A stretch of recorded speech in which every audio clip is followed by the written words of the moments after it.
Guys, gagawa naman tayo ng chicken empanada. Una, magiling tayo ng chicken breast. Igisa natin sa bawang at saka sibuyas. Magdagdag din naman tayo ng chopped potato natin na ating ground chicken breast.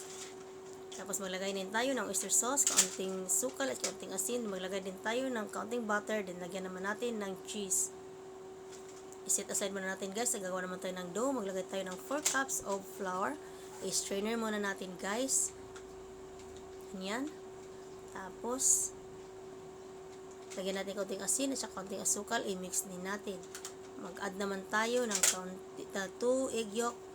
Tapos, haluin naman natin at maglagay din tayo ng kalahating ng butter. Tapos, lagyan naman natin ng kaunting tubig, mga 2 tablespoon of water. Tapos, i-mix natin ng ganyan. Ganyan lang ang pag-mix. Halo-halo lang guys. Tapos, hanggang ganyan na kanyang itsura. Tapos, set aside. Tapos at hati-hatiin natin at gawa naman natin ng kanyang dough ng ganyan. Tapos ilagay natin yung ating filling at ganyan lang kasimple ang paggawa ng chicken empanada.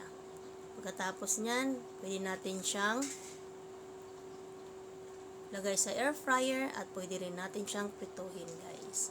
Depende kung anong gusto nyo. Ako gusto kasi ng air fryer kasi walang mantika. Ganyan siya ang sarap guys, diba? So, yan ang result. Ito naman yung pagpiprito. Yan naman ang result ng pagpiprito.